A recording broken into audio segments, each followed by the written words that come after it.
اگر قبر کو زمین کے برابر کرنے کا حکم ہے تو نبی علیہ الصلوۃ والسلام کی قبر کو کیوں نہیں زمین کے برابر کیا جاتا؟ کیا نبی علیہ الصلوۃ والسلام کے لیے کوئی خصوصیت ہے؟ پہلی بات یہ کہ کیا واقعی قبروں کو زمین کے برابر رکھنے کا حکم ہے؟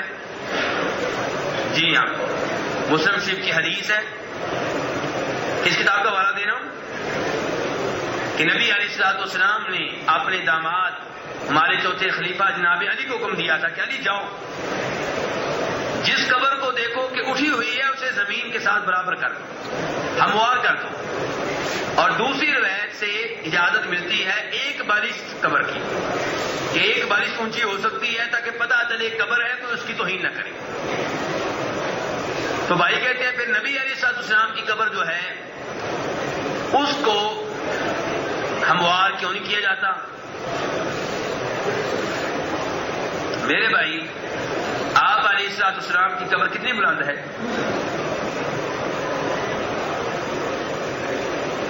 جی، صحابہ کرام نے بتایا ہے آپ کی قبر ایک بالشتی ہے، اور آپ کی قبر پہ کتنی چادریں چڑھی ہوئی ہیں؟ جی، کچی قبر ہے، اونٹ کی کوہان کی طرح ہے، ایک بالشت ہے، اس سے اونچی نہیں ہے. تو اس لیے نبی علیہ الصلوۃ والسلام کی قبر کو صحابہ کرام نے ویسے ہی بنایا جیسے آپ کی تعلیمات تھی. یہ سوال کا جواب پہلے ہی دے چکا ہوں. چاند رات کی فضیلت بتا دیں. ہاں جی، چاند رات اگر کوئی عبادت کرتا رہے تو اس کی کیا فضیلت ہے؟ ایسی روایات پبلک میں بڑی مشہور ہو جاتی ہیں. میرے بھائی ایک ضعیف روایت آتی ہے ابن ماجہ میں کہ جو عید کی رات اللہ کی عبادت کرتا رہا، قیام کرتا رہا، اس کا دل اس دن بھی زندہ رہے گا جب اور لوگوں کے دل مردہ ہو چکے ہوں گے. لیکن یہ روایت ضعیف ہے، اس قابل نہیں ہے کسی نبی علیہ الصلوۃ والسلام کی طرف منسوخ کیا جائے. اس سب کے باوجود عید کی رات عام راتوں کی طرح ہے، جیسے عام راتوں میں اللہ کی عبادت کرنی چاہیے، تہجد کی نماز قائم کرنی چاہیے، اس رات بھی آپ کریں. لیکن یہ کہا جائے کہ عید کی رات عبادت کرنے کی خصوصی کوئی فضیلت ہے تو ایسی کوئی روایت ثابت نہیں ہے. نماز کھڑی ہو جاتی ہے اور آدمی تاخیر سے آتا ہے، آخری تشہد میں امام بیٹھا ہوا ہے، آنے والا کیا کرے؟ تشہد میں بیٹھ جائے. کیوں جی، کیا کرے؟ جی ہاں، بیٹھ جائے، تشہد میں شامل ہو جائے، امام کے ساتھ شامل ہو. روضہ رسول علیہ الصلوۃ والسلام اور جنت البقیع کی زیارت کے وقت کی دعا. جی، بقیع قبرستان کی زیارت کے لیے جائیں تو کون سی دعا پڑھنی چاہیے؟ میرے بھائی، مسلم شریف کی روایت ہے. کس کتاب کی روایت ہے؟ مسلم شریف کی روایت ہے کہ نبی علیہ الصلوۃ والسلام ایک دفعہ بقیع قبرستان کی زیارت سے واپس آئے تو جناب عائشہ رضی اللہ عنہ نے سوال کیا تھا کہ بقیع قبرستان کی زیارت کے لیے جائیں تو کیا پڑھیں؟ قبرستان کی زیارت کے لیے جائیں تو کیا پڑھیں؟ تو آپ نے وہی دعا بتائی تھی جو کسی بھی قبرستان کی ہے: السلام علیکم اہل الدیار من المؤمنین والمسلمین وإنا ان شاء اللہ بکم لاحقون نسأل اللہ لنا ولکم العافیہ. کہ ان قبروں میں رہنے والے مسلمانوں اور مومنوں تمہارے اوپر جی سلامتی نازل ہو. اگر اللہ نے چاہا تو ہم بھی تمہارے پیچھے پیچھے آنے والے ہیں. ہم اللہ سے تمہارے لیے بھی عافیت مانگتے ہیں اور اپنے لیے بھی عافیت مانگتے ہیں. تو یہ دعا میرے بھائی کسی بھی قبرستان میں کی جائے گی. اور یہاں پہ دیکھیے، آپ نے یہ نہیں کہا کہ ایسا وہاں پہ جا کے سورہ فاتحہ پڑھنا، وہاں پہ جا کے سورہ یاسین پڑھنا، وہاں پہ جا کے سورہ بقرہ کی آخری آیتیں پڑھنا. نہیں، آپ نے یہ دعا بتائی ہے، یہ دعا کرنی چاہیے. قبرستان میں جا کے تلاوت کرنا، کوئی بھی سورت پڑھنا میرے بھائی کسی بھی صحیح حدیث سے ثابت نہیں ہے. یہ بھائی کہتے ہیں کہ ہمارے وطن میں ایک صاحب ہیں جن کے پیروکار بہت زیادہ ہیں، ہم بھی انہیں کبھی کبھی سن لیتے ہیں.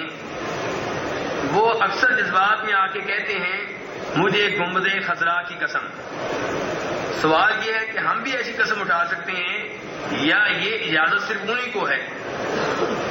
میرے بھائی یہ اجازت کسی کو بھی نہیں ہے.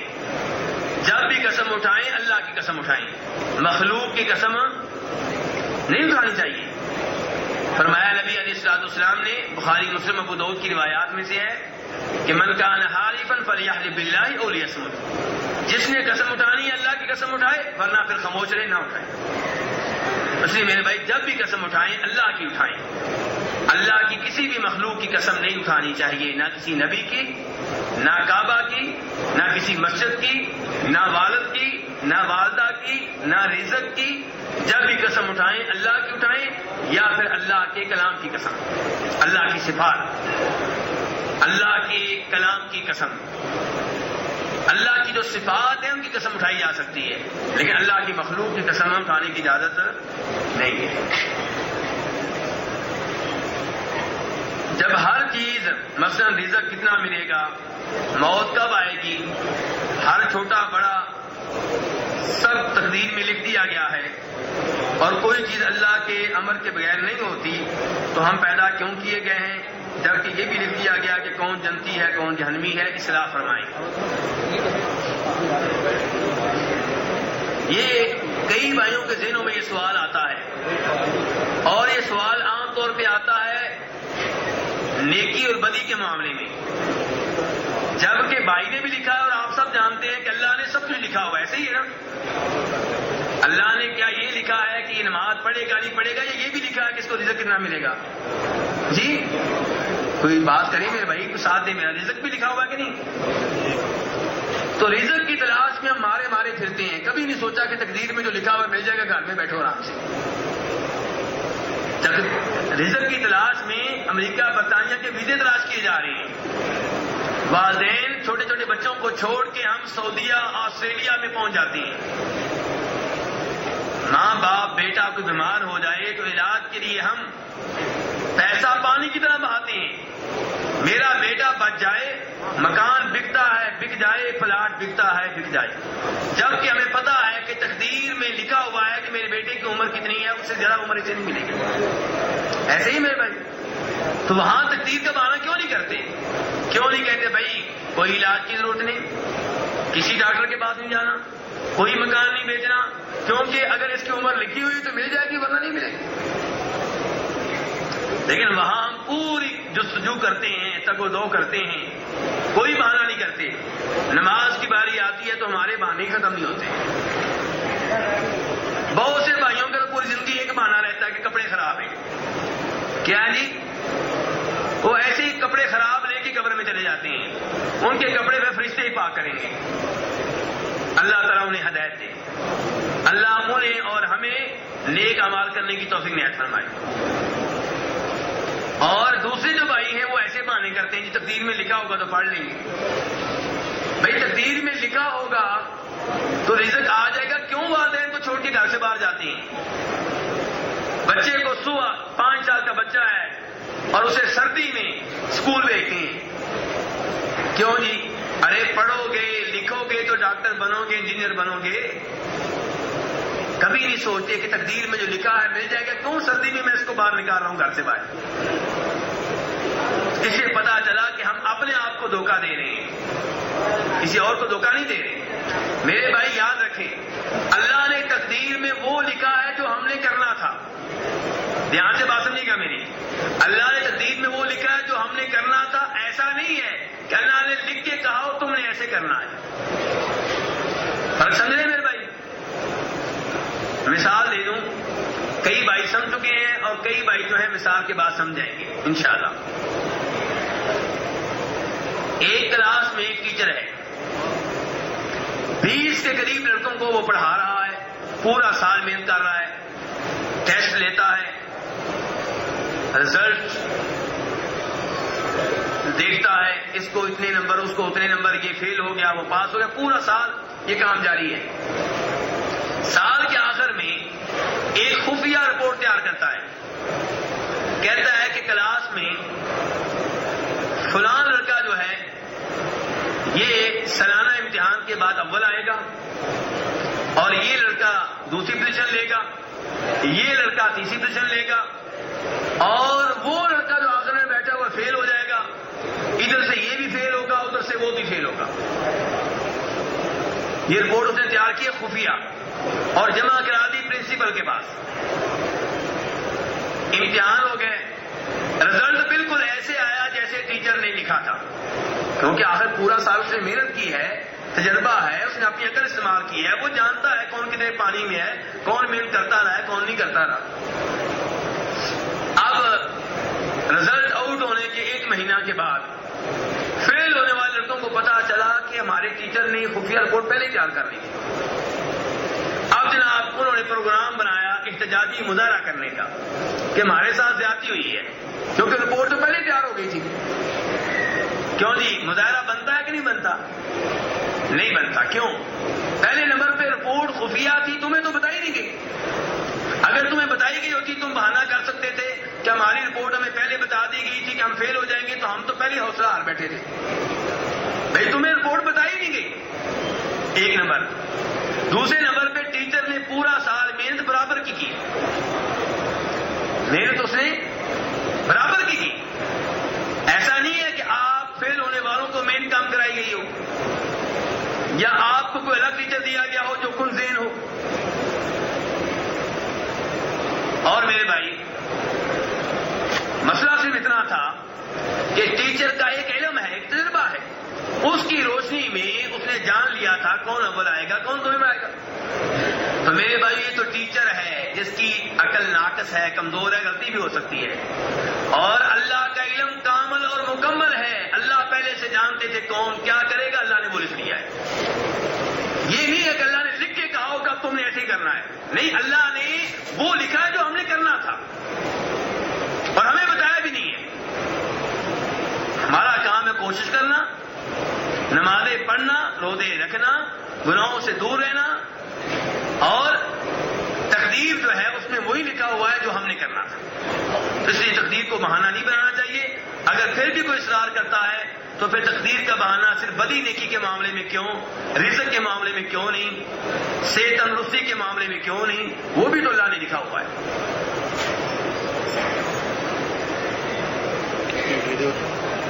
بھائی کہتے ہیں ہمارے ہاں ایک صاحب, ان کی دعا بہت مشہور ہے, جسے ہو سکتا ہے کہ آپ نے بھی سنا ہو, جس میں وہ کہتے ہیں کہ اے اللہ تو آ جا, تو آ جا, ہم تجھے کنگھی کریں گے, ہم تیری ٹانگوں کو پکڑیں گے. اے اللہ تو آ جا, بہت دیر ہو گئی ہے, تو آ بھی جانا, ہمارے آنگن کو آگ لگی ہے, تو آ کے اسے جھاڑو دے. اس طرح کے اور بھی مزید جملے ہیں. میں کچھ نہیں لکھ سکتا کیونکہ کافی بڑا سوال ہو جائے گا. کیا یہ کفریہ کلمات نہیں ہیں؟ کیا کہیں گے آپ اس بارے میں؟ میرے بھائی, اللہ تعالیٰ کی ذات کے بارے میں بات کرتے ہوئے بہت احتیاط کرنی چاہیے. جس صاحب نے جملے لکھے ہیں, کہے ہیں, انہوں نے غلط کیا ہے. اللہ ان کو ہدایت دے, اور اللہ کرے کہ وہ اعتراف کر لیں اور لوگوں کو بھی بتائیں کہ میں نے غلط کہا تھا, اور اللہ سے بھی معافی مانگ لیں.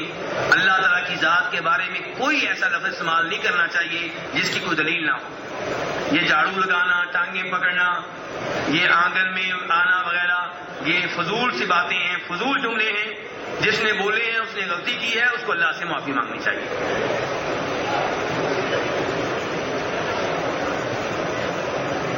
بھائی کہتے ہیں اکثر کتابوں میں لکھا ہے کہ رمضان کا عمرہ کرنا گویا ایسا ہے کہ جیسے نبی علیہ السلام کے ساتھ حج کیا ہو. تو کیا یہ صحیح ہے؟ جی ہاں, بخاری مسلم کی حدیث ہے. آپ علیہ السلام نے فرمایا کہ رمضان کا عمرہ ایسے ہے جیسے میرے ساتھ کسی نے حج کیا ہو. اس لیے رمضان کا عمرہ کرنے کی کوشش کرنی چاہیے. البیک کی چکن کھانا جائز ہے. یہاں ہمارے علماء کہتے ہیں کہ برازیل کی چکن ہوتی ہے اس لیے حرام ہے. کیوں جی, برازیل کی ساری چکن حرام ہوتی ہے؟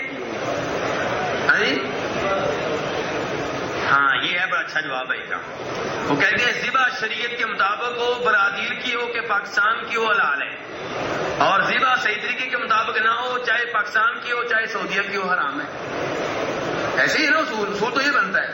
یہ اصول نہیں بنتا کہ جو بھی برازیل سے آئے وہ حرام ہے. یہ کوئی اصول نہیں ہے. تو میرے بھائی, سعودی عرب میں جو چکن منگواتے ہیں وہ سعودی تاجر ہیں. مسلمان ہیں کہ کافر ہیں؟ مسلمان ہیں. ان کو بھی معلوم ہے کہ اللہ کو کو حساب کتاب دینا ہے، اور برازیل کی کس فیکٹری سے چکن منگوانی ہے ان کو بھی پتا ہے، کس فیکٹری میں حلال کا بندوبست ہے، حلال ذبح کا، اور کس میں نہیں ہے۔ تو اس لیے آپ حسن ظن رکھیں، مسلمان حکومت ہے، اسلامی حکومت ہے، اس کی ذمہ داری ہے ایسی چیزوں کے اوپر نگرانی کرے۔ تو ہمیں امید ہے کہ انشاءاللہ کہ جو برازیل کی چکن یہاں پہ آ رہی ہے وہ شریعت کے مطابق حلال ہوتی ہوگی۔